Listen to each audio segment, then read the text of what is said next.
I want to give you an overview of the PowerPoint program. I mean, what you can expect when you open it up, what you'll be looking at. But before you do that, notice that on my desktop, I have the shortcut to the program that I can just double click on it to open it up. You can learn about this in my Windows 7 training videos, how to add the shortcut to the program on your desktop, on the taskbar if you have Windows 7, or how to open it up from the start menu. So assuming that you know how to navigate around the Windows operating system, I'm going to go ahead and open up the program with the double click here. So this is what you're going to be seeing when you open up PowerPoint for the first time. Let's go ahead and go over this by starting up at the top and going from left to right, then top to bottom. In the upper left-hand corner, you have the PowerPoint logo, the letter P there. Then to the right of that, you have what's known as the Quick Access Toolbar. It's called that because you can quickly access any commands on it in a single click. Like for example, when I hover over that command, it gives me the pop-up, tells me the command to save. When I click on it, it'll save my presentation. Then over to the right here, up at the top, you have the title bar. It's called that because that's the title of your presentation. Now, it's a generic title when you open up PowerPoint, presentation 1, 2, 3, 4. Don't worry about it. You can rename it later when you save it, and when you save it, you can call it like My Spiffy Presentation. Then you have a dash and the name of the program that you opened up, in case if you forgot, Microsoft PowerPoint. And then over to the right, you have the Minimize, Restore Down, and Close buttons. Of course, if you don't know what those are, then I recommend that you watch my Windows 7 training videos on that. Those are Windows operating system features there. In any case, below that we have what's known as the ribbon. Now on the ribbon, unlike the Quick Access Toolbar, you've got tons of commands. And there's so many commands that if we just had one big Quick Access Toolbar, that toolbar would be so big it would cover up, I don't know, maybe half the screen. And so what Microsoft did is they took the commands and they divided them into these tabs here. Like here's the Home tab, you have a bunch of commands, the Insert tab, a bunch of commands to design your presentation, for transitions, when you want to work on transitions between your slides, animation, when you're ready to implement your slideshow, to review it, and then also different views. Let's go back to the Home tab, okay? And as you saw, on each tab they have a bunch of commands. Now these commands are divided into groups. And you can see it by the lines here. So in the first group, it says right there the name of the group, Clipboard, Align. The next group, Slides, Align. The next group, Font. And within some of the groups, you have what's called an Expandable Dialog box button. It's a little teeny tiny arrow that when you click on it, it'll expand and open up another window. Why? Because in the main group that you see here are the more commonly used commands. For those that are not as commonly used, you can go ahead and expand it, open up another window, and use those commands there. I'll show you that a little bit later on. Now, for all these tabs up at the top on the ribbon, they're all the same except for the File tab, in that you're working on your presentation, your slide here, down in the working area. But when you click on the File tab, it clears all that out. What you're looking at here, or what's known as the backstage view, has nothing to do directly with creating your presentation. Like, for example, when it comes to printing. I mean, that's a result of creating your presentation. That's a backstage thing. That's behind the scenes, okay?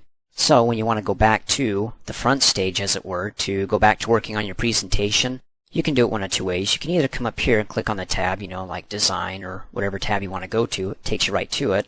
Out of the backstage view, you get your slide, go ahead and work on it, and then use the commands, whatever you want to use up here on the Design tab. The other way, let me go back to the backstage by clicking on the File tab, is that if you want to go back to the tab where you last left off, it was Design, but let's say you can't remember it, then go ahead and click on the File tab again, and it takes you right back to it. It remembers it. Cool. I'm going to go ahead and go to the Home tab. So you have the front stage, all these tabs up at the top, and you have the backstage view.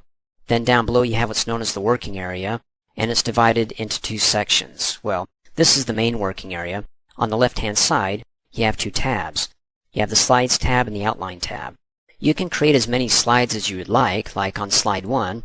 Over here in the working area, you could type in the title, presentation, or the presentation about my training videos, and then the subtitle, if any, or the author's name, and then add another slide with maybe some pictures of my training videos, then another one that says what new training videos are coming out, things like that. So you can have many slides. So you can look at it over here as a thumbnail preview. That's the Slide tab, okay? Or you can look at it by clicking on Outline in the Outline view. It just displays the text. It doesn't display both the text and the images as it does over in the Slides tab view here, which is my preference anyways.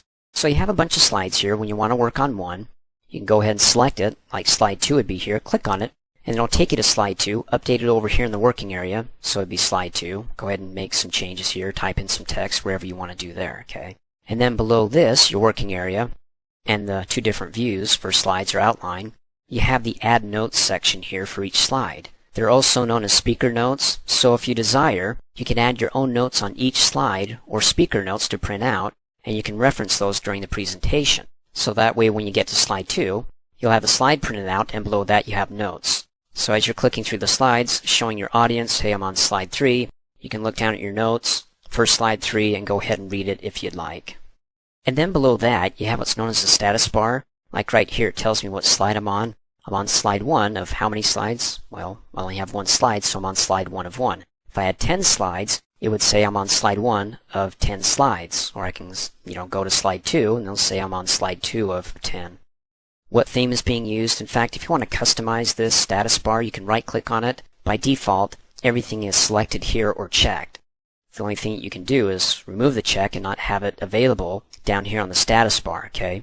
And then, of course, over to the right here, on the status bar, you have the different views. You have the normal view, the slide sorter view, a reading view, the slideshow when you actually want to see what it looks like, when you want to present it to an audience. And then you have the zoom feature where you can actually zoom in or zoom out of the working area for your slide.